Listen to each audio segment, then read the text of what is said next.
June 23, 1944. Mid-Atlantic Ocean, approximately 870 nautical miles west of the Cape Verde Islands.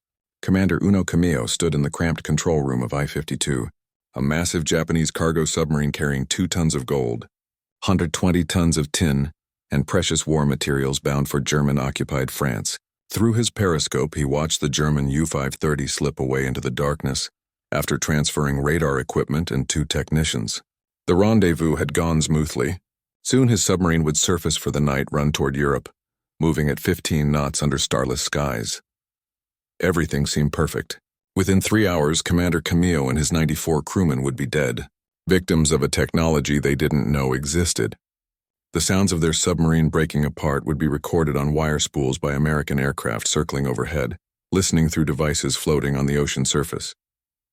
These sonobuoys dropped from an Avenger torpedo bomber would transmit the death throes of EI-52 to operators miles above, marking not just the destruction of one submarine, but the psychological demolition of Japanese naval confidence. The ocean, once Japan's highway to empire, had become an American surveillance grid where nothing could hide. The mathematics of this technological asymmetry were already being written across the Pacific in statistics that would shatter every assumption Japanese submariners held about their capabilities, their mission, and their chances of survival.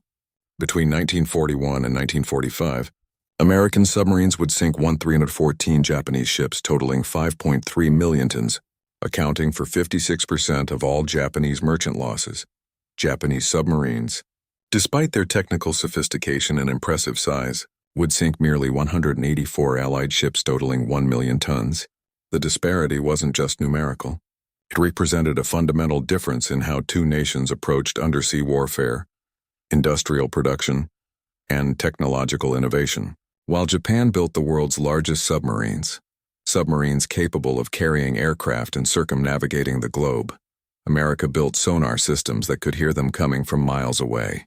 While Japanese engineers created magnificent vessels, American factories produced sonobuoys, FM sonar, acoustic torpedoes, and radar systems faster than Japan could conceptualize countermeasures. The transformation would begin not with a single dramatic moment, but through thousands of encounters where Japanese submariners gradually realized they were being hunted by forces they couldn't see, tracked by technologies they didn't understand, and systematically eliminated by an industrial machine of incomprehensible scale. Lieutenant Commander Nukio Nambu, commanding officer of I-401, one of Japan's massive submarine aircraft carriers, would later tell American interrogators after his surrender in August 1945 that the moment he understood Japan had lost the where came not from any battle, but from overhearing American radio traffic during a patrol. The casual efficiency, the abundance of resources mentioned in routine communications, the sheer volume of coordinated operations across thousands of miles of ocean, all pointed to capabilities Japan simply couldn't match. But for thousands of Japanese submariners, the realization came through direct, terrifying encounters with American anti-submarine warfare technology. Encounters that left survivors stunned and demoralized. The story of how Japanese submarine crews came to understand American technological superiority is not one of dramatic battles or heroic last stands. It's a story of cumulative revelation, of gradual understanding, of technological shock so profound that it transformed confident warriors into men who knew their cause was hopeless long before their nation officially surrendered. The Japanese submarine, force that entered World War II in December 1941, was one of the world's finest. Japan possessed approximately 70 ocean-going submarines, many of revolutionary design. The IRI-400 class submarines, the largest in the world until nuclear-powered vessels appeared in the 1960s, measured 400 ft long and displaced 5,900 tons submerged. They could carry 3 ICM-6A1 Siren float plane bombers in a watertight hangar, launch them via catapult, and theoretically strike targets as far away as New York City or the Panama Canal. Each I-400 class submarine carried enough fuel to circum the world 1.5 times without refueling. Traveling 3,700 nautical miles at 14 knots, the engineering was magnificent. These submarines featured special trim systems for submerged loitering, demagnetization cables to protect against magnetic mines, air search radar, and anua coatings designed to absorb sonar pulses. Smaller Japanese submarines were equally impressive. The Type C cargo submarines like I-52 could travel 21,000 nautical miles, carrying vital strategic materials between Japan and its allies. Fast, attack submarines prowled the Pacific with long-range torpedoes and impressive underwater capabilities. Japanese submariners trained extensively, practiced stealth operations, and understood their boats intimately. Many had years of experience. Commander Tatsunosuke Ariazumi, who would lead submarine operations late in the war, was considered one of Japan's finest underwater tacticians. His crews were disciplined, skilled, and confident. They had reason for confidence. In the early months of the war, Japanese submarines participated successfully in the Pearl Harbor operation, reconnoitered American positions, supported fleet operations, and hunted Allied warships. The doctrine emphasized fleet support, protecting Japanese naval assets, conducting reconnaissance, and attacking high V-value military targets. Unlike American submarines that would focus on commerce raiding, Japanese submarines were reserved primarily for tactical operations against enemy warships. This strategic decision would prove catastrophic. While Japanese submarines hunted American aircraft carriers, American submarines were systematically destroying the merchant fleet that kept Japan's war economy alive. More importantly, this tactical focus meant Japanese submariners encountered American anti-submarine warfare system, primarily in the most dangerous contexts when American naval forces were most alert and most heavily protected.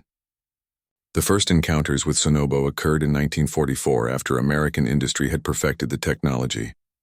Buoys were deceptively simple devices, small battery-powered sonar units that could be dropped from aircraft and would float on the ocean surface, listening for submarine sounds and transmitting them via radio to the aircraft above. Developed by the British in 1944 under the code name High, they were quickly adopted and improved by American forces. The impact was revolutionary. Previously, an aircraft hunting a submarine had to maintain visual contact or rely on radar, which only worked when the submarine was surfaced. Once a submarine dived, it was effectively invisible to aircraft. Buoys changed everything. An aircraft could drop a pattern of 5 sono color-coded purple, orange, blue, red, and yellow, creating an underwater listening grid. The aircraft would monitor each buoy in turn, listening for sounds emitted by submarine propellers, machinery, or movement. The technology was so effective that it became standard equipment on anti-submarine aircraft throughout 1944 and 1945. For Commander Uno Kameo and the crew of I-52, the first indication something was wrong came at 11:40 p.m. on June 23, 1944. Lieutenant Commander Jesse D. Taylor's Avenger torpedo bomber launched from the escort carrier USS Bogue detected I-52 on radar while she ran on the surface. Taylor dropped flares that illuminated the massive submarine, then attacked with depth bombs as I-52 crash-dived. The first attack nearly missed explosions bracketing the submarine as she descended. What happened next revolutionized anti-submarine warfare. Taylor dropped a purple sonobuoy into the water. Within moments, his radio operator heard the distinctive sound of submarine propellers transmitted from the floating device. Taylor could track I-52 underwater following her evasive maneuvers, predicting her movements, positioning his aircraft for the killing blow. Had dropped a Mark 24 mine, codenamed Foe, an acoustic homing torpedo that Locadanto I-52's propeller noise and followed it relentlessly until it struck. The sonobuoys recorded everything. The explosion, the sounds of the hull breaking apart. Commander Taylor's crew heard what they described as crackling and crunching noises like a tin can being crushed. I-52 sank to the ocean floor, 17,000 ft below, taking Commander Kameo, 94 crewmen, 14 passengers, and 2 German technicians to their deaths. The sonobuoy recording survived in the National Archives. Thin wire spools marked Gordon Wire No. 1 and Gordon Wire No. 2, preserving the last moments of a submarine whose crew never knew what technology had killed them. The sinking of I-52 demonstrated capabilities that terrified Japanese submariners. When details filtered through intelligence networks, American aircraft could track submarines underwater. The implications were staggering. Every time a Japanese submarine dived to escape aircraft, it wasn't escaping at all. It was simply hiding from visual observation while remaining perfectly visible to acoustic sensors. American hunter-killer group centered around escort carriers like USS Bogue combined radar sonobuoys and acoustic torpedoes into integrated systems that transformed submarine hunting from chance encounter into systematic elimination. USS Buoys Task Force alone sank 13 German and Japanese submarines between February 1943 and July 1945. Using these methods repeatedly, Japanese submariners began reporting strange experiences. Aircraft would appear over diving positions with impossible accuracy. Depth charges would fall in precise patterns despite the submarine being hundreds of feet deep. Torpedoes would follow evasive maneuvers as if guided by invisible hands. They were being hunted by technologies their own Navy hadn't deployed, couldn't counter, and barely understood. The radar psychological impact deepened with Operation Barney in June 1945 when 9 American submarines equipped with FM sonar penetrated the Sea of Japan through heavily mined straits that Japanese planners had considered impregnable. The Sea of Japan was supposed to be Japan's safe haven, protected by 4 lines of underwater mines in Tsushima Strait. Japanese merchant shipping moved freely there, believing submarines couldn't navigate the minefields. FM sonar, developed specifically to detect underwater obstacles, emitted a distinctive chime whenever mines were detected, a sound American submariners dubbed Hell's Bells. The technology allowed submarines to map entire minefield patterns, identify safe passages, and navigate through barriers Japanese engineers thought would stop any underwater approach. On June 4, 1945, the first 3 submarines, Sea Dog, Kriel, and Spadefish, entered Tsushima Strait submerged, their FM sonar painting pictures of the minefield on electronic screens. The Hell's Bells chimed constantly as they woo between mines spaced sometimes only 50 yards apart. After 20 hours underwater, all 3 submarines emerged safely into the Sea of Japan. 2 more groups followed, and within days, 9 American submarines were operating freely in waters Japan had considered absolutely secure. The hunting was spectacular. Between June 9th and June 24, 1945, the 9 submarines sank 28 Japanese ships totaling 54,186 tons, including a submarine and a destroyer.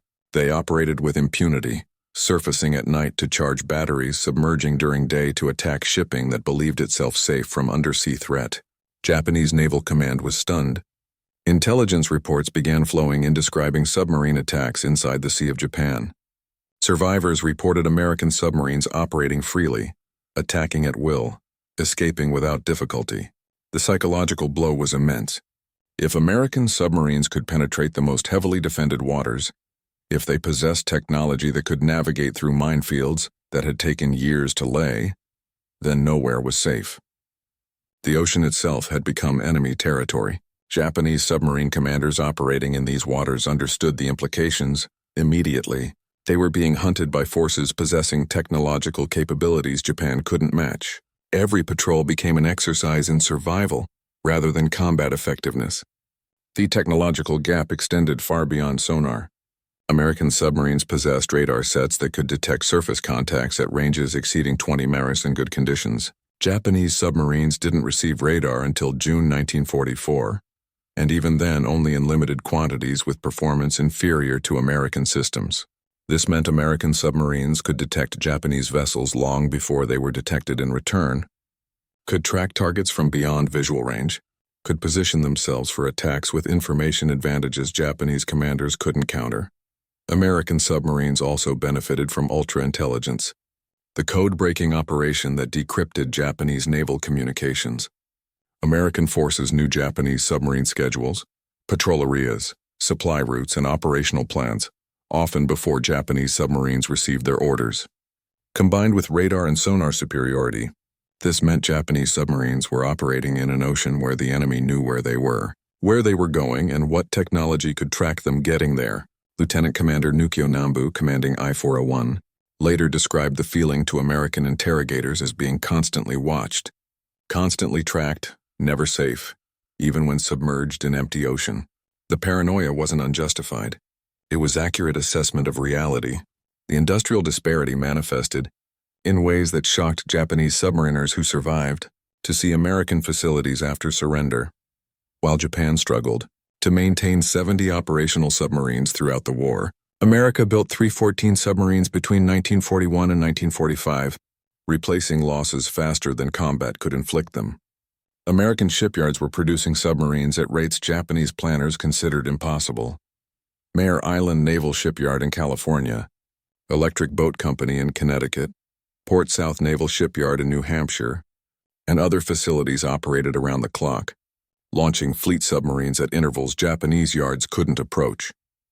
The submarines themselves represented industrial capabilities beyond Japanese comprehension. American Gato and Balao-class submarines, while smaller than Japanese giants, were produced with standardized components, manufactured across dozens of factories. Engines, batteries, torpedoes, periscopes, sonar systems, all flowed from separate facilities and arrived at assembly yards in perfectly coordinated streams. A single Gato-class submarine required approximately 140,000 parts manufactured by contractors in 32 states. The supply chain never faltered. When submarines needed repairs, spare parts were available immediately. When submarines were lost, replacements arrived within months. Japanese submarines damaged in combat often waited weeks or months for repairs due to part shortages, maintenance facility overload, and industrial bottlenecks that American forces never experienced. The torpedo situation exemplified the technological and industrial gap. American submarines began the war with the defective Mark 14 torpedo, a weapon plagued by depth control problems, magnetic exploder failures, and contact detonator issues. For nearly 2 years, American submariners fought with weapons that frequently failed to explode or ran at incorrect depths, passing uselessly beneath targets. This might have been Japan's opportunity to exploit American weakness. Instead, American submariners themselves identified the problems, conducted their own testing, and implemented fixes despite resistance from the Bureau of Ordnance. By September 1943, the Mark 114's defects were corrected. Simultaneously, the electric Mark 18 torpedo entered service, leaving no wake and thus giving targets no warning of incoming attack. The Mark 24 mine, actually an acoustic homing torpedo code named Fido, could be dropped from aircraft and would autonomously track submarine propeller sounds until impact. Japanese forces never developed equivalent weapons. Japanese torpedoes were generally reliable, but offered no technological advantages. More critically, Japanese industry couldn't produce them in quantities approaching American output. American submarines carried 24 torpedoes on patrol. They fired them freely, knowing resupply was guaranteed. Japanese submarines carried fewer torpedoes and were constrained to fire them conservatively due to limited availability. The cumulative effect of these technological and industrial advantages created a mathematical inevitability that Japanese submariners gradually understood. Every patrol, every encounter, every narrow escape from American anti-submarine forces reinforced the same lesson. The ocean belonged to Americano. American submarines sank an average of 1 Japanese ship per day throughout 1944, the peak year of their campaign. In that single year, 492 Japanese merchant vessels totaling 387,780 tons were destroyed by submarine attacks. Japanese submarine construction couldn't replace the vessels being lost. Japanese merchant marine capacity, which stood at approximately 6 million tons in 1941, had fallen to 2 million tons by August 1945, with only 320,000 tons in condition to carry cargo. The destruction of Japanese shipping wasn't just a military problem. It represented the systematic strangulation of Japan's war economy. Rice from Southeast Asia couldn't reach Japanese cities. Oil from the Dutch East Indies couldn't reach Japanese refineries. Rubber, tin, tungsten, all the materials Japan needed to continue fighting were trapped in overseas territories while American submarines patrolled these lanes. By 1945, American submarines were experiencing difficulty finding targets large enough to justify torpedo expenditure. The Japanese merchant marine had been virtually eliminated. What few ships remained hugged coastlines, used narrow channels where submarine operations were dangerous, or simply stayed in port, unwilling to risk the journey. Japanese cabinet ministers would later tell the Diet that the greatest cause of defeat was the loss of shipping, acknowledging that American submarines accomplished more toward victory than any other single weapon system. For Japanese submariners who survived the war and witnessed American operations firsthand after surrender, the technological revelations were devastating. Captain Arizumi, developer of the I-400 submarine program and one of Japan's most experienced submarine officers, committed suicide aboard I-401 rather than face surrender. He understood what many Japanese naval officers were beginning to accept.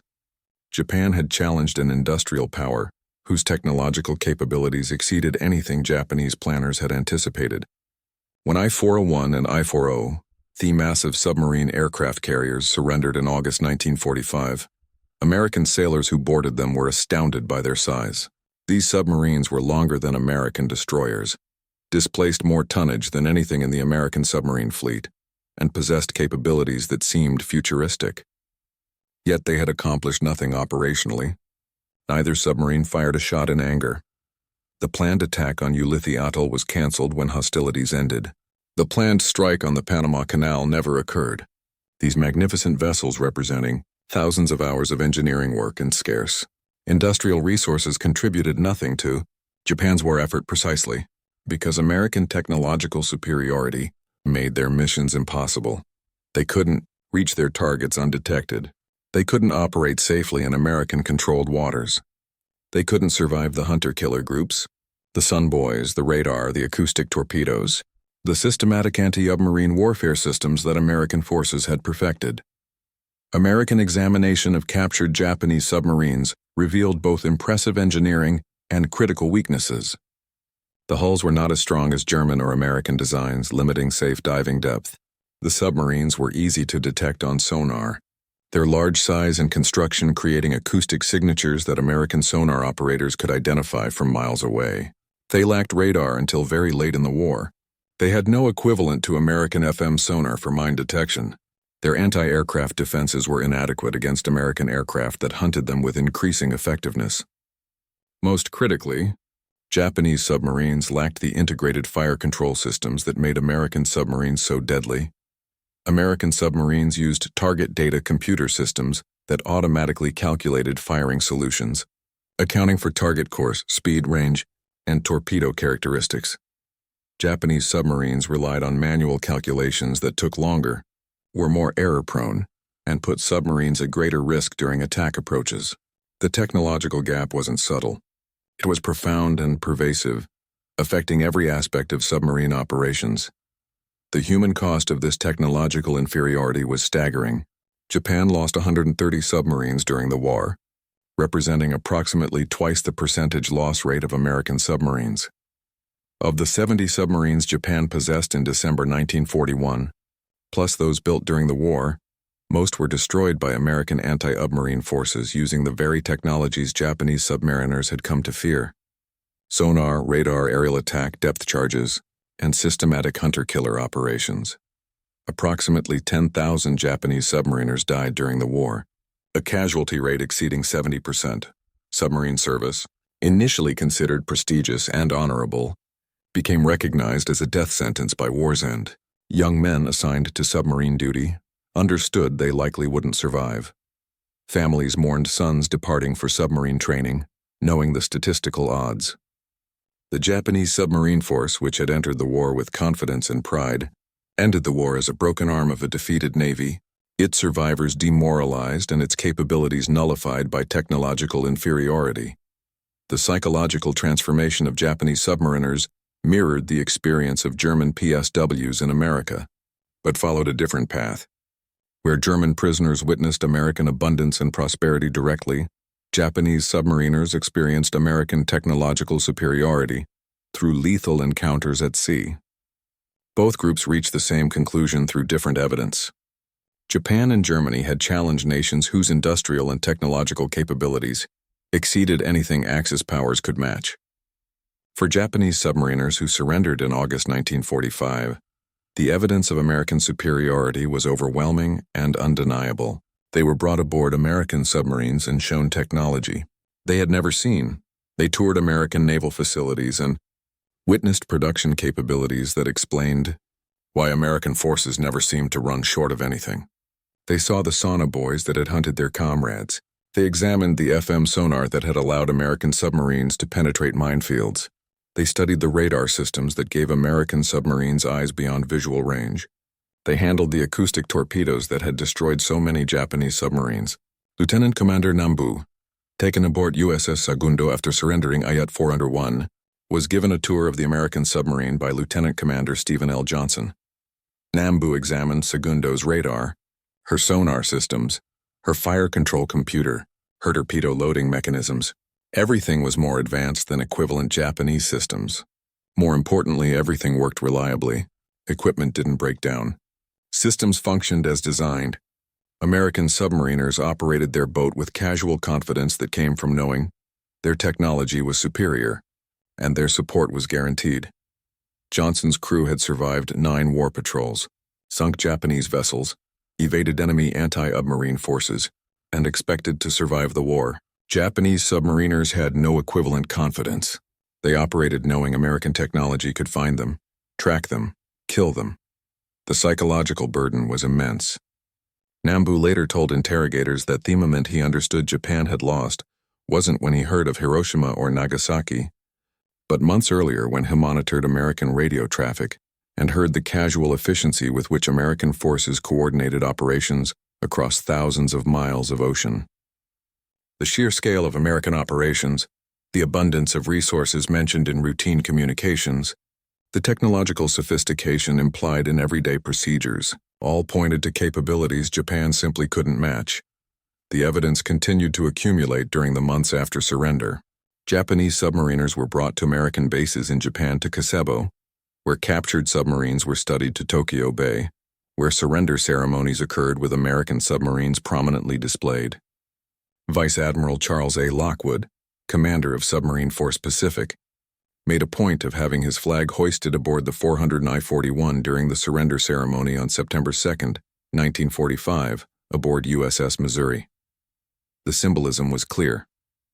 American submarines had defeated Japanese submarines through technological and industrial superiority. When I-400 and I-41 were taken to Hawaii for detailed examination by American naval engineers, Japanese crew members accompanied them as technical advisors.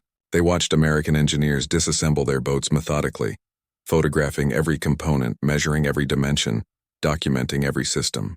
The Americans were thorough, professional, and impressed by some aspects of Japanese engineering. But they were not intimidated. American engineers had seen these submarines and understood them. They had defeated them not through superior seamanship, but through superior technology deployed with overwhelming industrial capacity. The final revelation came when I-400, I-4001 and other captured Japanese submarines were taken to sea off Hawaii and deliberately sunk as target ships in mid-1946. The decision was driven partly by Soviet demands to examine the submarines. American forces refused to let Soviet engineers study Japanese submarine technology, so they destroyed it. But the symbolism resonated with Japanese submariners who learned of the decision. Their finest submarines, vessels that represented Japan's technological apex, vessels that could carry aircraft across the Pacific and strike American cities, were destroyed casually by forces that no longer needed them for study. American submarine technology had advanced beyond anything Japanese boats could teach. The vessels that had once represented Japanese naval power were reduced to target practice, their destruction barely noted in American records. For Japanese submariners, the message was clear. Japan had built impressive submarines, but America had built technology that made them obsolete. The ocean had never truly been Japan's. It had simply taken time for American technological and industrial superiority to manifest fully. The lessons learned by Japanese submariners spread through post-war Japan as survivors returned home and shared their experiences. Many wrote memoirs describing their shock at American technological capabilities. Others gave lectures to Japanese self-defense force personnel about the importance of technological parity in modern warfare. The submarine veterans associations that formed in the 1950s and 1960s focused heavily on understanding what had gone wrong, why Japan's submarine force had achieved so little despite impressive engineering. The conclusions were unanimous. Technological inferiority, industrial weakness, and strategic misuse had doomed Japanese submarines from the start. No amount of courage, skill, or determination could overcome the fundamental asymmetry in capabilities. American submarines operated with technological advantages at every level: detection, fire control, communication, navigation, and logistics. Japanese submarines, regardless of how well designed or skillfully operated, were fighting from positions of permanent disadvantage. The submariners who learned this lesson carried it into Japan's post-war reconstruction, influencing industrial policy, technological development, and military planning for decades. The economic miracle that transformed Japan in the 1950s and 1960s was partly informed by lessons learned during the war. Japanese industry focused on technological excellence, quality control, and competitive advantage rather than size or grandeur. The I-400 submarines had been impressive but ineffective. Post-war Japan built smaller, more reliable, more technologically advanced products. The emphasis shifted from creating impressive individual achievements to building integrated systems that worked reliably. Sony, Toyota, Honda, and other Japanese companies that became global leaders learned from military failures during the war. They understood that technological superiority required not just good ideas, but complete systems, reliable production, quality assurance, and continuous improvement. Former Japanese naval officers, including submarine veterans, took positions in these companies and influenced their development. The lessons of American technological superiority during the war shaped post-war Japanese industrial philosophy. The transformation was complete when Japan Maritime Self-Defense Force submarines began incorporating American technology in the 1960s and 1970s. Japanese submariners trained with American instructors, learned American tactics, used American sonar systems, and operated boats designed with American assistance. The former enemies became allies, united by recognition that technological excellence and industrial capacity determined outcomes in modern warfare. For Japanese submariners who had experienced the war, this transformation vindicated their post-war assessment. Japan needed to match American technological capabilities, not just admire them from a position of inferiority. By the 1980s, Japan's submarines were among the world's finest, incorporating lessons learned through painful defeat. The circle was complete. The submariners, who had been hunted by American sonar, now built submarines using equivalent technology, having learned through defeat what victory had taught their former enemies. The recordings of I-52's destruction preserved on wire spools in American archives remain as testimony to technological revolution in warfare. Modern analysis of those recordings by Johns Hopkins University Applied Physics Laboratory confirmed that acoustic homing torpedoes guided by sounds transmitted through Buoys destroyed I-52 conclusively. The technology that killed Commander Kamo and his crew in June 1944 represented capabilities Japan never matched throughout the war. Those same capabilities, refined and improved, became standard in modern navies worldwide. Sonar, radar, acoustic torpedoes all evolved from technologies that shocked Japanese submariners in 1944 and 1945. The story of Japanese submarine crews realizing the ocean was no longer theirs is ultimately a story about technological change in warfare. Superior technology deployed with industrial capacity trumped courage, skill, and determination. Japanese submariners were not cowards. They were not incompetent. They were operating with inadequate technology against forces possessing decisive advantages. The psychological journey from confidence to recognition of defeat paralleled the experience of German Sin America, though the context differed. Both groups encountered American capabilities they couldn't explain, couldn't counter, and eventually couldn't deny. Both groups returned to their homelands carrying lessons about technological and industrial competition that shaped post-war development. Both groups influenced Reconstruction by emphasizing the importance of matching American capabilities rather than simply admiring or resenting them.